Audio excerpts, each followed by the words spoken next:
I went to a lot of VIP parties and often had 2-3 invites a night. I interviewed the Rolling Stones, went on the road with Prince, met Robbie Williams, and hung out with Elizabeth Hurley, all famous people during my heydays. I don't know if any one of you still knows these people, but you were very, very famous, a bit like Lady Gaga and so on nowadays. Anyway, once I went on stage in front of not 8,000 people, but 70,000 people. There was a sea of people and everybody screaming and clapping, and it felt like floating on a cloud of energy.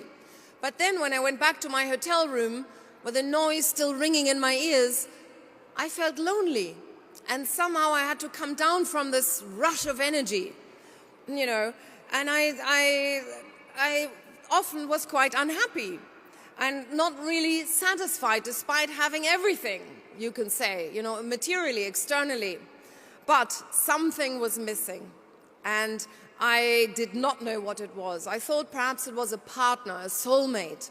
But in retrospect, no human being could have filled that inner void, only the divine.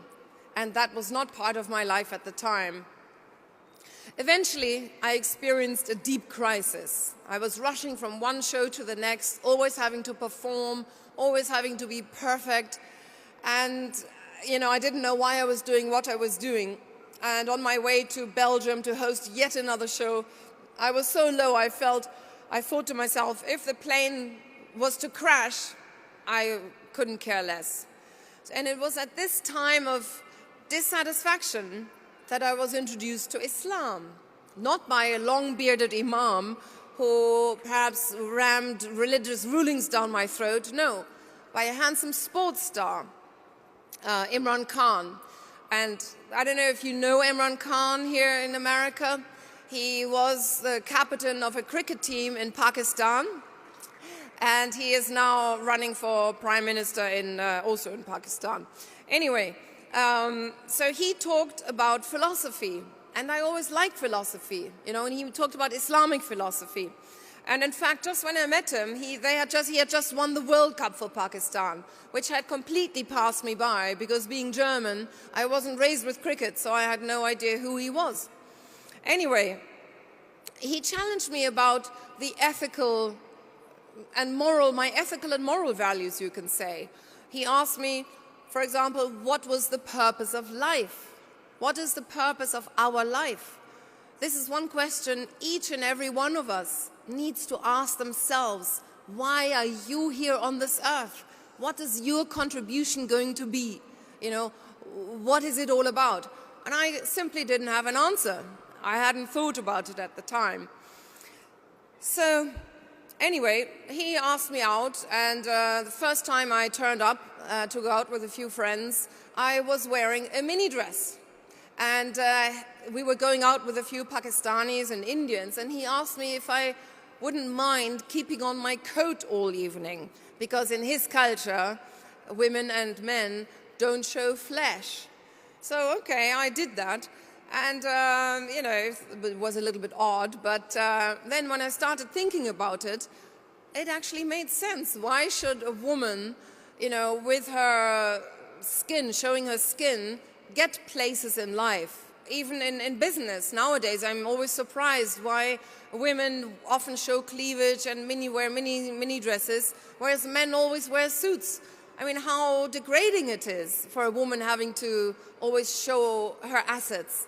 You know, in advertisements, women advertising half naked any kind of product, from perfume to cigarettes to car tires or whatever it is. That actually is degrading. So when I started thinking about it, that was actually one of the first things I sort of understood and began to change in my own life while I was still interviewing rock stars on MTV. My skirts became longer and cleavage higher. Anyway, so what touched me actually most about Imran wasn't his famous friends, but it was how he was going to build. He was actually in the process of building a cancer hospital where the poor people would be treated for free in Lahore because they didn't have any cancer hospitals at all.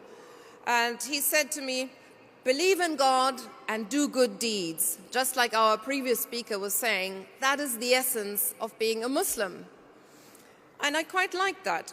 Imran also talked a lot about spirituality, the fact that we are made of mind, body and soul, and our soul needs nourishment like the body. And until then, I hadn't even noticed I had a soul. And probably one of the effects of this neglect was my crisis, despite having had everything, you know. And I mean, during those times, in my dark moments, there was only one remedy: retail therapy, going shopping. But you very soon realize having a new handbag or a new pair of shoes only gives you joy temporarily.